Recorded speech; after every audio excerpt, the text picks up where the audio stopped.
Bonjour, je vous fais une nouvelle vidéo sur les puissances. On parle ici de puissance d'exposants négatifs. Avant de parler de puissance d'exposants négatifs, on va faire une introduction. On va compléter ce tableau. Donc à gauche, on va écrire une puissance de 5. Et à droite, on va écrire, en tout cas pour les premières lignes, cette puissance sous forme de produit. Alors 5 au carré, donc c'est 5 fois 5, c'est le produit de deux facteurs égaux à 5. 5 exposant 3, c'est 5 fois 5 fois 5, donc c'est le produit de 5 facteurs égaux à 5. Et 5 exposant 4, c'est 5 fois 5 fois 5 fois 5, c'est le produit de 4 facteurs égaux à 5. Alors, en fait, on remarque qu'ici, entre la première ligne et la deuxième ligne, l'exposant, il a diminué de 1. Donc, on est passé de 4 à 3. Et à droite, ça se traduit sous la forme d'une division. Donc, de la première ligne à la deuxième ligne, on a divisé par 5. Pour les deux suivantes, ça fonctionne aussi de la même manière. On a l'exposant ici qui a diminué de 1. Et ici, on a divisé par 5 la deuxième ligne pour obtenir la troisième. On va continuer ce processus jusqu'en bas du tableau et on va regarder ce que ça donne. Ici, j'ai 5 au carré. Si je diminue l'exposant de 1, j'obtiens 5 exposant 1. Et à droite, donc 5 fois 5 divisé par 5, ça fait 5. On sait déjà que 5 exposant 1, c'est 5. On poursuit. 5 exposant 1, donc je diminue l'exposant de 1, j'obtiens 5 exposant 0. Et à droite, 5 divisé par 5, ça fait 1. Donc ça aussi, on l'a déjà vu. 5 exposant 0, ça fait 1. On poursuit. Donc je diminue l'exposant de 1, donc ça fait 5 exposant moins 1. Et à droite, du coup, ça fait 1 divisé par 5, qu'on peut écrire 1 cinquième. Et 1 cinquième, c'est aussi 1 sur 5 exposant 1. On poursuit. Ici, on diminue l'exposant de 1, donc ça fait 5 exposant moins 2. Et à droite, donc ça fait 1 cinquième divisé par 5. Mais divisé par 5, ça revient à multiplier par l'inverse de 5. Autrement dit, ça revient à multiplier par 1 cinquième. Ça, c'est le produit de deux fractions. Donc, on multiplie les numérateurs entre eux, on multiplie les dénominateurs entre eux. Et ça, on peut l'écrire plus simplement 1 sur 5 fois 5. Et 1 sur 5 fois 5, c'est 1 sur 5 exposant 2 ou 1 sur 5 au carré, comme on veut. On poursuit. Ici, on diminue l'exposant de 1, donc ça fait 5 exposant moins 3. Et là, vous avez compris comment ça fonctionne. Donc, divisé par 5, ça revient à multiplier par 1 cinquième. Donc ça fait 1 sur 5 fois 5 multiplié par 1 cinquième, qu'on pourrait écrire plus simplement 1 sur 5 fois 5 fois 5. Et ça, on peut l'écrire 1 sur 5 au cube. On peut continuer comme ça, le processus est généralisé. Et on obtient que si n est nombre entier positif non nul, eh bien 5 exposant moins n, c'est 1 sur 5 exposant n. Autrement dit, 5 exposant moins n, c'est l'inverse de 5 exposant n.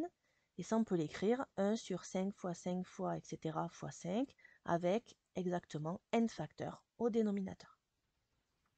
On peut encore généraliser, parce qu'ici, on travaille avec des puissances de 5, mais on pourrait travailler avec une puissance de a, par exemple, en prenant a un nombre entier relatif non nul. On regarde ce que ça donne.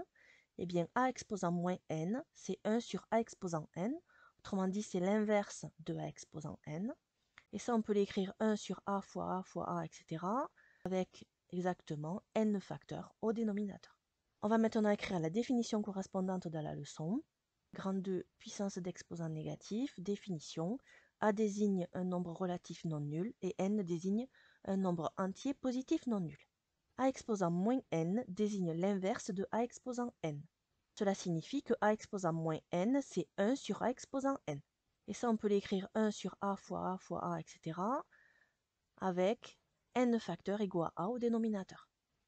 Maintenant, on va traiter deux exemples. 2 exposant moins 3, la définition me dit que c'est l'inverse de 2 exposant 3. Ce qui signifie que c'est 1 sur 2 exposant 3. 2 exposant 3, on connaît, c'est 2 fois 2 fois 2. Donc ça veut dire que 2 exposant moins 3, c'est 1 sur 2 fois 2 fois 2.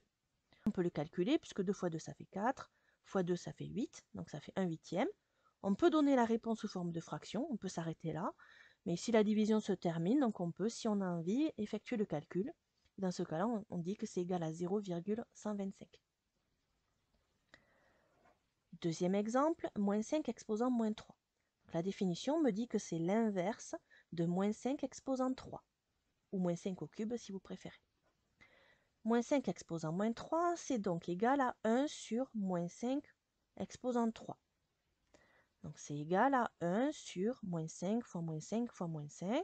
Au dénominateur, on a le produit de 3 facteurs négatifs, 3 est impair, donc ça veut dire que notre résultat va être négatif. Et ensuite, on calcule 5 fois 5 fois 5, donc le produit des distances à 0. Donc ça fait 125. Donc ça veut dire que c'est égal à 1 sur moins 125, qu'on peut écrire plus simplement moins 1 sur 125. Cas particulier, on s'intéresse maintenant au cas où l'exposant ici est moins 1. A exposant moins 1, eh bien c'est 1 sur A exposant 1, qu'on peut écrire plus simplement 1 sur A.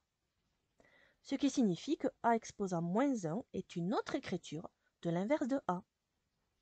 Exemple, 5 exposant moins 1, eh bien c'est l'inverse de 5, c'est un cinquième. Moins 4 exposant moins 1, c'est l'inverse de moins 4, donc c'est 1 sur moins 4, qu'on peut écrire plus simplement moins 1 quart. 3 septièmes exposant moins 1, c'est l'inverse de 3 septièmes, donc c'est 7 tiers.